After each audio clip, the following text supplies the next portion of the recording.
Hey guys, it's TRIZE here, and what you're seeing right now is a supercar body. To be specific, I'm going to be building this car to have one of the most ridiculous engines ever made. So basically, the engine's bore will be maxed out, while the stroke will be set to its lowest size as possible for this new update of the game. So starting with this car build, so first things first, the panel material. Let's not go hardcore overkill like carbon fiber or anything, so let's do a aluminum panel material with the chassis type at a monocoque. The material of the chassis, carbon fiber is a little bit too overkill. It's not like it's a Bugatti or something up here. I mean, it's basically just a wannabe Audi R8. So let's do light AHS steel with the engine placement, good old mid-longitudinal with the front suspension right here. Again, not too overkill. Let's do a double wishbone front suspension, and we'll do the same thing for the rear suspension, also a double wishbone. So for the engine right here, so I did do some building off camera, all that good stuff. So the best engine I did make is a V8 engine, a V6 degree. With the block material, it don't really matter, so aluminum silicone. So here is the main event. The bore, we're gonna max this to 120 millimeters with the stroke at the lowest of 40 millimeters for the family capacity, but we'll lower this in the variant capacity, which you'll see later. Which currently, it gets the engine size to 3,619 cubic centimeters, around 3.6 liters out of this so-called V8, with a dual overhead cam 5-valve made out of aluminum silicone also. So the variant capacity, take a look at this, from 40 millimeters down to 28, so the real engine size is 2,533 cubic centimeters, or 2.5 liters. Imagine having a 2.5 liter V8 engine. It's just like a freaking Formula 1 engine, but bored up to the Stone Age. And crank con rods and all good stuff, so let's do a build steel crank, pretty much forged almost everything. Light forged con rods, regular forged pistons, and it doesn't need a balancing mass whatsoever. I mean, it's unnecessary for a super McDuper low stroke like this. For the compression, if I recall, I think it was right around like an 11 point something, maybe an 11.0 to 1, and we'll go over this a little bit later. So VVT at all cams, and the RPM limit, just crank this to 8,000. And the fuel system, we're going to be using a direct injection twin throttle setup with a performance mid-intake running on super fuel. And also manifold size, drop it to like maybe a 3, I think I set this to. Pretty much the same thing for the exhaust and everything. So for the headers, let's use some tubular mid headers with the header size set, maybe like a 3 also. It'll be a dual exhaust with the exhaust diameter set, I think a 1.5 or a 1.25 inches. And let's do a high flow 3-way catalytic converter, double straight through, and valve float, standby. So straight up the springs, keep it going, and currently, we got this set to 168.4 horsepower at 6,400 RPM, and the torque at 152.8 pounds-feet of torque at 4,500 RPM. So yeah, a massively bore, super duper short stroke engine, almost 170 horsepower for a V8. So we're almost at 169 horsepower, so if I were to play around at the manifold size, I think this should, I'm not gonna say drastically, but it is increasing sub-horsepower and kind of dropping off the low end. Alright, let's do some tubular long headers. Oh yeah, 187 horsepower, here we go. Alright, gonna make this engine final, so it's 198 horsepower at 7,300 RPM, and a torque of 153.4 pounds-feet of torque at 5,800 RPM. So right now, let's get a listen to what this tiny V8 engine has to sound like right now.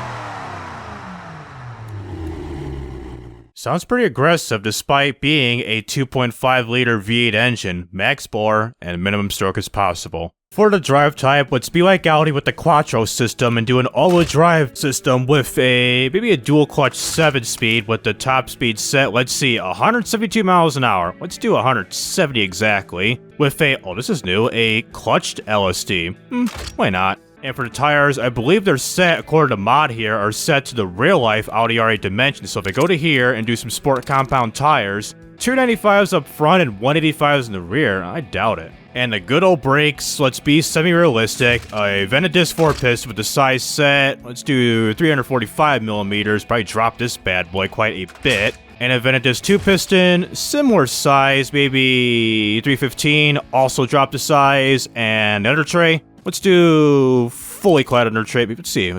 I think full optimize would probably do with the brake airflow. Let's increase this to a 23, because Michael Jordan. And the interior, I'm not going to do this for this build, so let's do the interior be set at a sports setting with the entertainment at a luxury infotainment system. And the driver, safety aids, all that good stuff. And this is brand new to this current version on, which is 4.2.30, is that we got the none section of the power steering fully removed. It's either manual power steering, like the recirculating ball, rack and pinion, hydraulic ball, rack and pinion, good old variable hydraulic, and the electric power steering systems. So let's choose electric variable power steering with electronic stability control and launch control with some advanced 2010s safety standards. And finally, for the suspension, we'll probably do some progressive springs with some semi-active dampers and semi-active sway bars with the sport preset tune right here, and we're gonna get some oversteer, I knew it. So let's drop the front tire size till it says we're no longer oversteering anymore, son. Let's see, 130, 235. Really? Okay, so I did fix the oversteering issue, so I changed the front suspension from the double wishbone to a McPherson front suspension, so it's no longer complaining about oversteering anymore, as we did increase the tire diameter for the front, also did this to a 265 millimeters. And now it claims that the quartering Gs for slow steering is around 1.21 Gs for slow steering, and over the aerodynamic screen is we do got a healthy line here for the fast steering right here, about 100 miles an hour that we begin to understeer, it looks like. So anyways, despite those changes, I might make some changes throughout this part of the video here with this here time-lapse. So I'll give you a look at this here time-lapse of me building this wannabe Audi R8. So let's get ready to design this here vehicle right now. So for the design of this knockoff Audi R8, it took me about an hour and a half to get this design done. Even though building supercars isn't my strong suit, I struggled with the front of the main grille and side vents for quite some time. At first, I wanted to give a Chrysler 300 kind of look with the crossbar grille. After that, I tried to add Audi's distinguishable inner grille trim piece that goes inside the grille. I couldn't add one because the front of the car isn't flat and due to the limitations of this game. I later scrapped it and kept the horizontal bars. I also did this for the side vents too. Topping off the front of the car, I added some front LED headlights that's similar to the R8. Also, I added the car's logo, which consists of 5 interlocking hexagons, and the car company is called Tardi, which ends with an I instead of a Y. For the sides, at first, I was going to use a vent fixture inside the side of the car. I then scrapped that and decided to use some negative dog tape and other patchwork to create some custom side vents. That took me about a good 30 minutes to do this because it was painstakingly to add every nook and cranny and corner and all that good stuff to add those vents to the car. Working on the back, I added an active rear spoiler to improve aerodynamics, including a basic rear diffuser that won't do much in BeamNG. At first, I was going to do a small one, but I made it larger near the end. I then added the rear Audi R8 looking taillights, a center brake light, rear vents, and body molding for the rear license plate. Finally, I made some last minute suspension and aerodynamic upgrades to the car. So after getting everything done with this build, here's what it came out. This is the 2016 Tardi UR L8. This particular model has one of the most stupidest engines you could imagine. It makes 198 horsepower with an oversized bore and undersized stroke of 2.5 liters. If it had the 4.5 liter V8, it would have been a different story. Alrighty, so I got this knockoff Audi R8 type of car all built and everything. Took it over an hour, but I am pretty much happy with the results, even though with the freaking vents, it looks kind of awkward whether you're looking from the rear end or somewhere of the front end. So despite the weird styling, before we export this to BeamNG.drive, despite our only 5 problems that we got right here, such as the poor power distribution, the rear dampers being quite hard, the side engine being quite narrow, the rear tires having low profile, and the front tires being quite wide, let's jump into BeamNG.drive and test this car out. So here we are at the map of Italy with this here Tardi UR L8 at the spawn point, pretty much right around the corner of Norte, I believe. So since we got the car all set and done here, let's start off with our base performance test to see how this car drives. We'll start with the 0 to 62 acceleration test, followed by the 62 to 0 brake test, and lastly, a top speed run with this here vehicle. So let's start off with the 0 to 62 acceleration test now by hitting the gas in the shoulder lane, accelerating the first gear, medium to second gear, medium to third gear, and all that good stuff. So 0 to 62 in 7.60 seconds of 380.83 feet. Not too bad for a 2.5 liter V8 engine that has maximum bore and minimum stroke, 120mm bore and 18mm stroke or something stupid, and a 62 to 0 in 2.33 seconds of 94.48 feet. So that there, the braking time and distance is excellent. So for top speed auto in effect, are we gonna get a better 0 to 62? Yes, about a 0.8 seconds better of 6.84 seconds at 377.52 feet. Not too bad. So a 7 to 8 second 0 to 60 car for a wannabe Audi R8, so not that bad. So what gear are we on? We're in 6th gear. We got one more gear to go, so we're going around 120 miles an hour, pretty much the top speed of most passenger cars in real life. And we're about to make this right-hand corner, so we're running out of road here with the highway portion of Italy, basically these basic sweeping corners and ooh, a little bit of oversteering right there. So yeah, struggling to get top speed of these small sweeping corners of this long straightaway, pretty much the longest, almost straightest straightaway of the map of Italy on the highway here. So unfortunately, our top speed run is a fail, so we get a top speed, 138 miles an hour, and let's slow this down. Alright, how will this happen? Into a building. I thought we were gonna hit a tree, but into a building. God damn. So, full time, and the engine still runs despite the freaking appearance that we got here with this car. Impact detected stopping car. I think we are stopped. Alright, so I dropped the car as carefully as possible with the node grabber and taking a look at this car. I mean, the front end has been smashed in completely to the point where the front drive shaft is poking through the front of the car here. I mean, oh my god. The sides aren't that bad. The right side looks pretty healthy. I mean, the front end look... It took the most of the impact. I mean, the left side has been crinkled up pretty good, and the rear end, you can see what's up. So, can it drive? Oh no, I bet, whoa. The rear left suspension is horribly compromised. I mean, it can drive to a certain extent, but you're gonna be pulling it to the left no matter what. Front left tire broken. Well, let's get out of here. Let's do a time trial run with this car right now. So here we are at the bottom map of the Nürburgring, which I believe this is the PBR update by Kirby Guy, which you can check that out online. So we're about to be doing 2 laps of the Nürburgring GP circuit, the 5,000 meter version, which is around like 3.1 miles or something like that. And we're about to be doing 2 laps around this here racetrack. So let's get ready to start here in ready, go. With a launch, it doesn't really matter one bit. And right there, a decent 0 to 62 around a corner in 8.50 seconds at 347.27 feet. Not that bad as we're breaching 100 miles an hour, getting ready to do our first right-hand corner. Let's see. Where's my braking point? Let's do here. Oh yeah, these brakes are so strong, so let's brake here. Ooh, a little bit of lockiness of the brakes here, so it's a little too strong, but not like it's like really strong to the point where the ABS is like struggling to brake the car without locking up because the brakes are way too strong. It's also the point where the brakes are a little too strong. Let's see here. A little bit of a lockup of the, what, front left or rear left wheel back there. So I do admit that the brakes are a little too strong, but hey, it's a sports, pretty much a supercar that needs to stop on a dime no matter what. And second of all, these big-ass beefy brakes, you gotta have these big brakes to the point where you're not gonna have a whole lot of brake fade at the long run when I'm driving on a racetrack like this. Because you don't want your brakes to be overheating, fading to the point where you can't stop no matter what. And coming into our first lap to our second lap, we get our first lap time of 2 minutes 34 seconds, 346 milliseconds. I'd say it's not that bad, but if it had a full-size engine, like a 4.5 liter or whatever, this V8 engine, it would be a whole different story.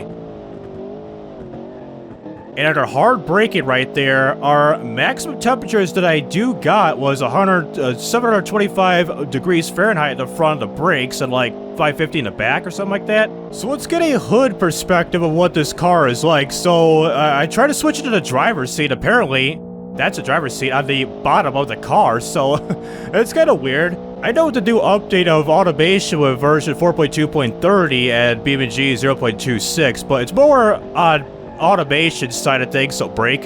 Thank you. Obviously, this is more on automation side of things with the new update is that they did add parameters for most vehicles that you could have a driver's perspective in pretty much the driver's seated car. Instead of like having a driver's seat like the driver camera like right here that use like relative camera and just, well, do that. Instead of like having the relative camera and just try to find the driver's seat by using the arrow keys by positioning the camera inside the car, that was how you used to position the driver's seat camera back in the day, the older versions of automation. But nowadays, well, this car is modded, so nowadays you can do that in non-modded car bodies. I do give credit for that with the new update of this game, is that they did do a lot of overhauling with the BeamNG exporter in the game to pretty much, well, go with the full on how cars should behave in BeamNG.drive and all that good stuff.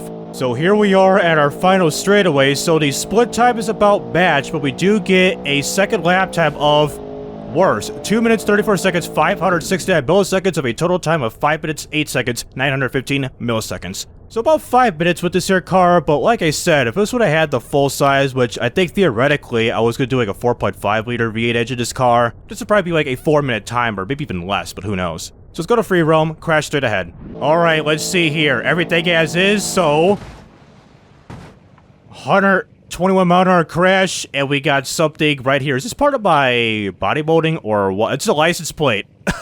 The back license plate made it over here. Weird. What if I back up?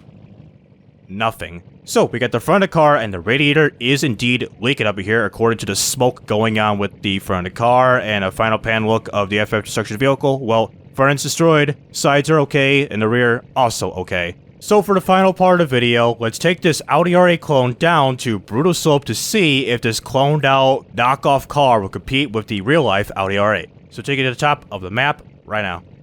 So here we are at Brutal Slope at this section of the map right here, facing my Doom at this here big-ass ramp down here. So let's accelerate all the way down at the very bottom to get our new 062 test. Let's see. 062 and a 420, 4.20 seconds of 171.28 feet. Blaze that, bitches. So at top speed, now we get our top speed right there. So that is excellent. We're beyond our top speed what automation gave us, and over rev risk, we're hovering around 8,500 RPM, but no over rev risk damage yet, and we're sliding a little bit. 203 mile an hour drop right there, and 165 mile an hour launch. So we about lost ourselves at the bottom of the ramp there before we got to the very top to launch ourselves. So that was a close call. So let's stop the camera now. Okay, here's the car. 60 times slow-mo and 8 times slow-mo. Go. I think 16 would have been good enough, but whatever. So here's the car. Full time. And it appears the engine is still running. Are you kidding me? So we're flipping on over, end over end, side over side, head over heels, and we're at a stop. 72 to 0 now, 17.74 seconds of 601.88 feet. Well, we're about 2 years before the American Revolution really kicked in, yo. And look at this car, so we got ourselves a knockoff shoe or something going here. Front end, yeah. Left side, it's not a shoe, and the rear end is, well, damaged. Now for the final part of the video is I accelerate down the top of the hill to the almost very bottom down here. So we're gonna get another freaking 420 time. Are you kidding me, game? So I was about to say, we're gonna crash ourselves at the square block, aka the wedge thing as I call it. You get an interesting wedge-shaped block of your vehicle as you crash it at a very high speed. Going into 210, wait till he's sitting sideways because look at the freaking motion board and the grass that we got going here. So an airspeed of 229 miles per hour. So I was like fascinated with the motion board, how that behaved by going to high speed and how the car seemed like it was like not affected or some odd reason, but the environment was. So let's do a 32 times slow-mo. Let's see. No, let's slow it down. 50 times slow-mo. With the UI. Whoops. But here's the crash. 50 times slow-mo. Sorry about the UI. So here's the car as so. We're rebounding backwards. And let's do full time now. And there's the engine, and just like that, we have killed the engine. Finally, we've did so for the first time in this video, so let's just increase the strength, flip it on over, and beach at the bottom to look at the after destruction of the vehicle. So looking at this car here, I mean, look at the drivetrain, and look at the engine. The engine is pretty much where... If I had the interior, the engine would be pretty much where the driver and passenger would be sitting at, so you'd be dead if you hit that block at a very high speed. And elsewhere, well, we can see how... this car had a somewhat wedge-shaped look at the car, the engine exposed, the drivetrain all mental, and you can see it's all messed up from here. So that'll do it with automation and BeamNG.drive with the Tardi UR L8. Ignoring the styling off this knockoff Audi R8, this car is proof that you can make the dumbest engines in automation and can be driven in BeamNG. you can max out the bore and minimize the stroke or vice versa. As long as it fits in the car, you'll be good to go. And for those who are interested in this type of content, please be sure to like and subscribe so you won't miss out on any videos like this in the future, and also check out my social media down in the description below. So this is TRIZE rising up and signing out.